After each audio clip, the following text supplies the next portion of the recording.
Am I on? Chapter 14, Imperialism, Becoming a World Power. If you remember, this is going to be the chapter that's all going to be about blah, baby. Right, so keep that in mind as we talk about how the United States of America dealt with the age of imperialism. I got my class notes. You should have your class notes out as well as we go through all of this fun stuff. So, chapter 14 is about us becoming a world power. Let's go. These tech issues are killing me. Beautiful. Oh my gosh. All right. All this other stuff. Blah, blah, blah, blah. Forget it. You check that out. And last 13 video. We're on, right? Here we go. Our imperialism. Understand what is imperialism, Mr. Spicer? Well, imperialism is the nation of a strong country over a weak country. That is both the economic, meaning money, and political domination of a strong country over a weak country. There was a lot of imperialism going on in the 1880s and after. Okay, this is the era where the continent, not the country, the continent of Africa was divided up by different European powers, right? Just for the purpose of strong economic and political strength. All right, so a lot of people are saying, "Hey, United States, we got to get in this imperial game too." Some Americans were saying, "Hey, listen, we're the United States. We're not going to get involved. We're going to be more isolationist." Well, let's see how it goes. Well, first of all, why would you want to do it? Why would you want to be imperial? Well, getting new markets. What that means, if you have a new market, you have a new place to sell your stuff, and you have a new place to get raw materials to make things to sell. So like we said, this is all about money. Well, let's pretend that the United States is going to get involved in the imperial game. They need to find those new markets, and pretty much all the land in North America, we went all the way to the Pacific Ocean, so we've got ourselves a fair amount of land. But to get the markets, we're going to need to go over water. Therefore, we're going to need a navy. At this point, Congress authorizes a large navy to be built during the late 1890s. So we build up our naval strength, okay? All right, so we're ready to trade. Who are we going to trade with? A big one is Japan. This actually goes back a little bit. But in 1853, Matthew Perry goes to Japan and forces a trade treaty to be signed with Japan. This opens up trade with Japan, okay? So the point is, if anybody's been on a really long trip, if we're going to be trading with Japan, we're now going from California all the way over to Japan. That is a long way. And when you are going a long way, every now and then you just might have to fill up on some gas. Hawaii is a nice halfway point between California and Japan. It's not exactly halfway, but it's close enough. It's good to fill up on stuff. Well, what's been going on with Hawaii? Hawaii is a series of islands in the Pacific Ocean, and there were sugar planters. That was the big industry, right? There was a monarchy, meaning a king and a queen. During the end of the monarchy, it was just a queen. And you are looking at a painting of her. That is Queen Liliuokalani, and she was the queen of Hawaii. But many planners didn't want her around anymore. They thought that she got in the way of money they could be making if they were dealing directly with the United States of America. So in 1883, planners lead a revolution over Queen Liliuokalani, and U.S. Marines were there to support this operation as well. Now, why do you support it for the United States? Well, A, there's lots of money there with the sugar plantations, but B, the refueling of ships going from California or the West Coast to Japan, that makes Hawaii really a great little piece of land to get, right?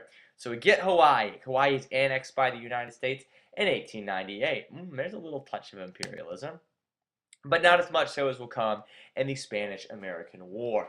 No, the Spanish-American War was not fought in Spain. No, it was not fought in the United States of America. It was fought in a bunch of places, but it primarily centered around the island of Cuba. You see, Cuba was a Spanish colony, and after a while, people on the island of Cuba decided they weren't really such big fans of the Spanish having control. The Spanish wanted to keep control, so there was violence. Man, that sounds a lot like the American Revolution, does it? Well, we decided that we're going to get involved for a couple of reasons. One is because we support them, just like we would support other revolutionaries, because we're a country born out of a revolution. That's one reason. Another reason is that America had a lot of money invested in Cuban mines, in Cuban plantations, right? Sugar plantations mainly. So we got money in Cuba. We care. Well, we got to drum up support for a war. Who better to do it than my good buddy William Randolph Hearst and Joseph Pulitzer. They are what you would call yellow journalists. They would write very exaggerated and sensationalist stories to drum up anger and to get the United States to be ready to have a fight, right? So they would talk a lot about Spanish atrocities, and they wouldn't just say an atrocity happened in Havana, here's how many people died. They would write very vivid things. One famous line was, blood on the doorsteps, blood on the road. Everywhere I look, blood, blood, blood. That is yellow journalism. It's also very hard to say on the throat, okay? That is sensationalist, exaggerated stories. Now, they got a great piece of news. It's actually a tragedy that it happened, but as far as making the United States go towards a war, when the USS Maine sunk. We'll go back to jingoism in a second. USS Maine is in Havana Harbor. Okay, there's no war yet. It explodes. Some people say it's still a mystery of to why it explodes. Some people think it is explosive that were inside the ship that were accidentally detonated. It is pretty much certain the Spanish did not blow up the USS Maine. But man, it'd be good. It'd be a great story if we said that they did, right? So Pulitzer and Hearst very dramatically tell the story of the USS Maine. You can see this is a picture clearly with the bodies flying in the air. It is designed to be dramatic. The USS Maine, a rallying cry comes out, said, "Remember the Maine." Remember the Maine becomes the battle cry for the United States getting involved in the Spanish-American War. Real quick, what's jingoism? Jingoism is intense, nationalism, so really strong, great pride in your country, with a military component, meaning we are the dominant country and we're the best militarily and we're not afraid to use our military might. Okay, so this is all kind of wrapped up in what's going on with the USS Maine and the Spanish-American War. President McKinley says, let's get war. Congress says, yes, you get yourself some more, and now we fight. Now, got to understand, Spain controls the Philippines, okay? And we have ships, they have ships. Our ships meet in Manila Bay, which is the capital of the Philippines, okay? We dominate because we just had a far more superior navy than Spain does. I mean, if you can look here, here's our ironclad ships versus some old wooden ships that the Spanish had. Quickly were blown out of the water, and the Battle of Manila Bay is won by the United States, meaning the United States will eventually annex the Philippines as well. How about Cuba, right? That's the big island.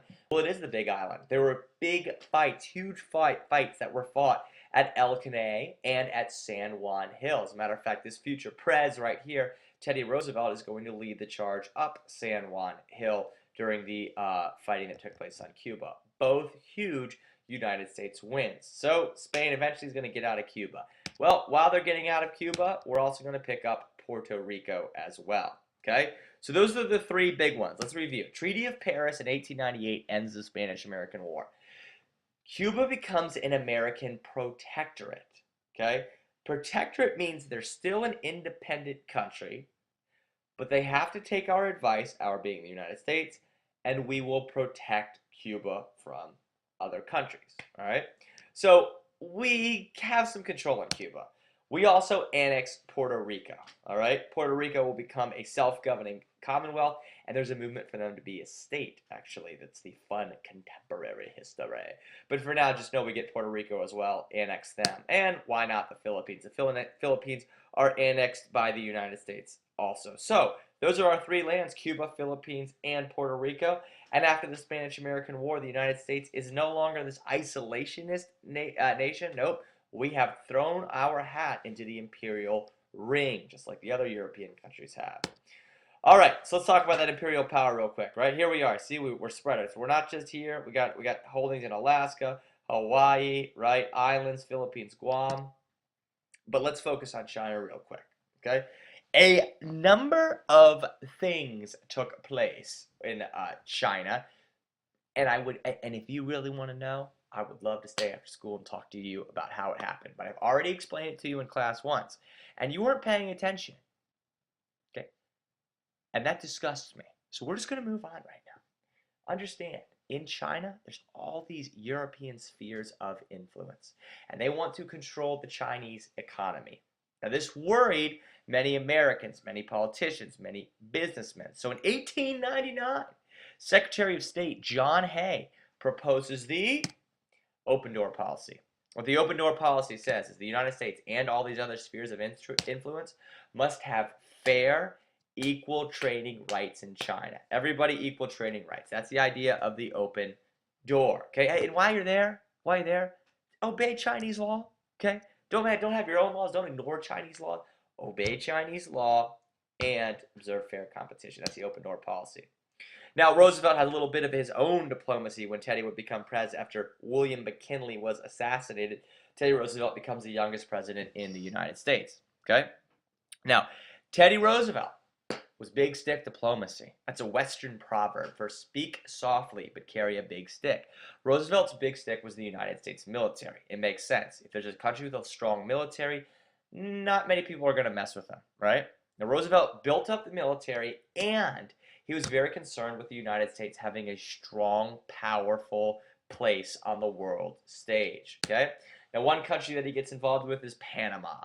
Panama is a great little country, little being the key, because you could potentially build a canal which could connect the Atlantic and the Pacific Ocean. Panamanians are a colony of Panama's a colony of Colombia. Excuse me. The Panamanians want to be done with Colombia. The United States, Teddy Roosevelt, we can think, supports the revolution to get rid of Colombia, and quickly thereafter, the new country of Panama signs the treaty to allow the United States to build the Panama Canal. So Teddy Roosevelt gets us the land for the Panama Canal. So it's kind of similar to the Roosevelt corollary, but it's a little different. If you remember the Monroe Doctrine said America for the Americas. Okay, what he's saying is, old world, you can't get involved in our biz. You have to stay out. A corollary means in addition to.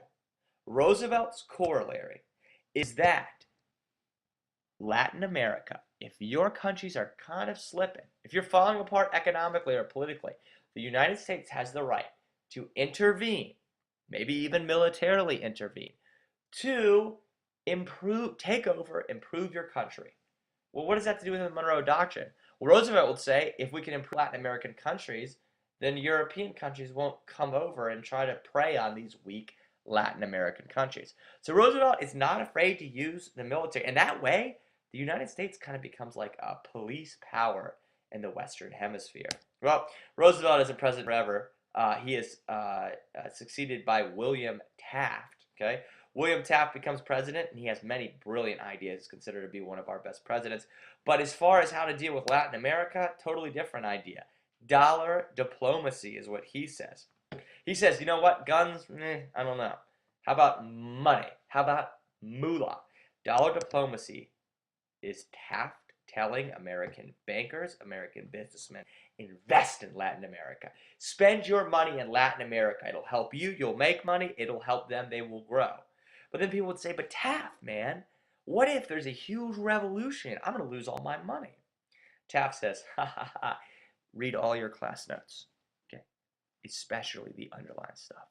Because you'll notice the last underlined point says, if there is a revolution, Taft, I'm not afraid to use the military to back your investment up. All right? So dollar diplomacy is Taft. Easy way to think about it. Taft, Laffy Taffy. If you get a Laffy Taffy, it's about $1, right? Dollar diplomacy, Taft. Spend money in Latin America. I think that's it. Woo! I could start the progressive movement, or you could stop, take a deep breath.